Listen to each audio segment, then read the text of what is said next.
Okay guys, wrapping up practice here. One last fish of the day here, the last day of practice at Grand Lake for the Toyota Series tournament. Just sort of want to give you guys sort of a overview of practice, sort of what I'm expecting here in the tournament coming up the next couple days. And man, this is going to be an interesting tournament. There is a lot of different stuff going on right here on the lake. We've got some really good conditions as far as fishing goes. You know, it's the first week of April. Water temperatures are hovering around 60 degrees. Water's pretty dirty all over the lake. It's putting the fish up shallow. So, you know, everything is set up to have a good tournament here. You know, like I talked about, if you guys saw, you know, some of the stuff I posted the last couple of days, is the main factor in this tournament by far is going to be fishing pressure. Here's the deal is what I'm talking about in fishing pressure. Say, for example, you go in the back of it, say you're fishing some coves, which most people are fishing coves here. You get in the back of a cove and say you catch a 4 or 5 pounder, or, you know, you get a couple bites, and then you draw the first day of the tournament, you run in there and there's 2 boats sitting on the spot that you know, caught your 4 pounder on. And then you roll around to the next cove where you got another bite, you pull in there and there's 2 more boats right on top of the spot. That is what everybody's going to be dealing with in this tournament, and that's what you're going to have to figure out is how to produce and how to catch a good bag given the reality of that situation. A lot of this tournament is going to be timing. I talked about before, it's going to be being at that right place at the right time when those fish are biting. But the main thing in this tournament is going to be it's just a lot of it's going to be attitude. It's going to be, you're going to have to go out in this tournament tomorrow and just know that wherever you're going to be fishing is going to be getting hammered, and you've got to figure out, you know, a confidence technique, a confidence bait, a confidence color that you can go in behind those boats and get a bite or 2. This is going to be one of those tournaments where you're not going to go out and catch 20 keepers tomorrow. I mean, there's going to be, you know, I would bet there's probably going to be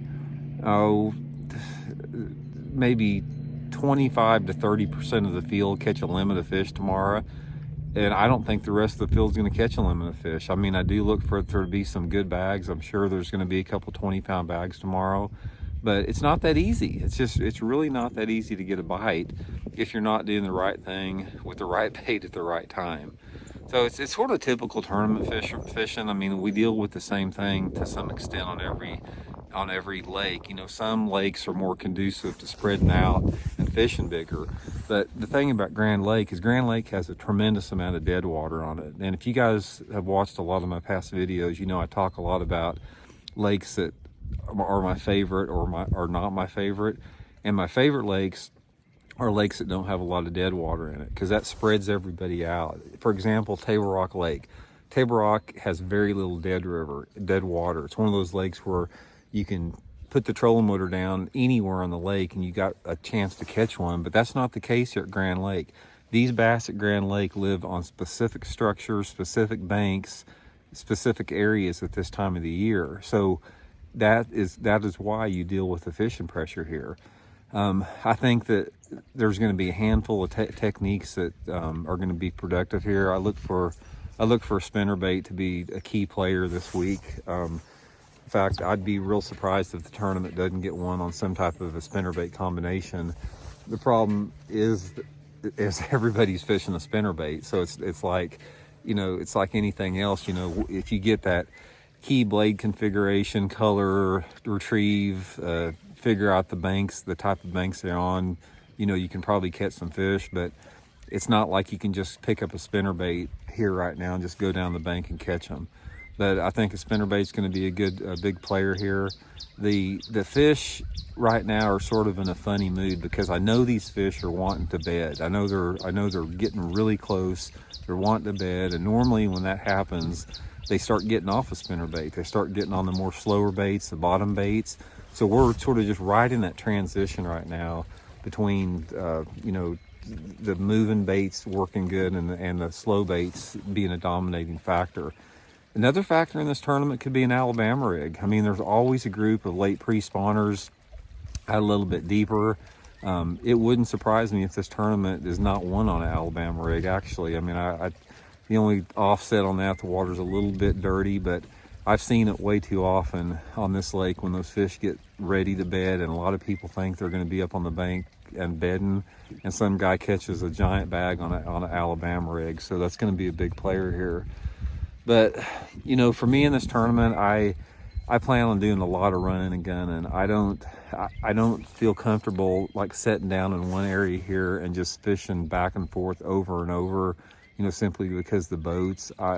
I'm probably going to cover, I'm going to guess a 20-25 mile section of the lake tomorrow, just running a pattern. And you know, hopefully I'll land up on, you know, the right stuff at the right time. But I'm going to keep an open mind. I'm going to keep it pretty simple. I'm only going to have probably 4 or 5 rods out on the deck tomorrow. I'm going to have 4 you know, big bass lures on, and I'm going to have 1, you know, that I think that I might, you know, catch some, you know, keepers on if I need them, that type of a thing. Hopefully I don't have to pick it up, but you know, you can't, you got to have that option available. These tournaments here, a lot of times you can't get locked in on just throwing stuff that you think's going to catch big ones all the time, because sometimes you may catch, you know, 2 or 3 big ones, and then it struggles, things change, it gets super tough. And if you can just pick up some keepers, you know, on some oddball stuff, you know, you're way ahead of the game. So I really probably didn't even need to practice for this tournament. I mean, going into the practice here, and I haven't had much of a long practice because I've been driving back and forth from Springfield every day, but I basically wound up getting bites in this practice where I anticipated fishing anyway. So I could have probably not even came down here and practice and wound up finishing you know, how I'm going to finish in this tournament. But you just never know, man. Going into this tournament, like, I mean, I think that I've got, you know, as good a chance to do good as anybody. I know where the fish are at. I know what the big ones want right now. I know the areas they live in. You know, there's a handful of us that do on this lake, and it's basically just getting the bites. I mean, that's all there is to it. You just never know when, you know, if I roll in tomorrow morning at 7:30 in the morning on a key stretch and I roll through there and not get a bite, somebody may come back in there at 11 o'clock in the morning and catch a 5-pounder. That's just the way it is on this lake. But anyway, I'm gonna get out after it. You know, looking forward to it. Like I said, this is my home lake here. Actually, I got 2 home lakes, Grand Lake and Table Rock Lake, but you know, I got a lot of good memories on this lake, so at least looking forward to getting out there tomorrow. So anyway, guys, much appreciated you guys tuning in for the videos. We're probably going to hit the 30,000 subscriber mark sometime tomorrow. And when we do, we're going to be giving away those pair of brand new, I'll show you here, got a pair of brand new Randy Blockett Signature Series Solar Bat sunglasses, courtesy of Solar Bat, and a big old supply of Bridge for Beef Jerky. If you guys want to be eligible to that, as soon as we hit 30,000 subscribers tomorrow, I'm going to give that away. So just hit that subscribe button if you haven't. 60% of you guys that are watching these videos are still not subscribed, man. So let's just I'm throwing this info out to you guys. So all I ask is hit that subscribe button, and that sort of makes it a fair deal for everybody there. So I'll give you guys an update tomorrow after the first day of the tournament. Again, I don't know how it's going to go. You guys got to get a guess as I do what I'm going to catch tomorrow, but I'll give you a update tomorrow.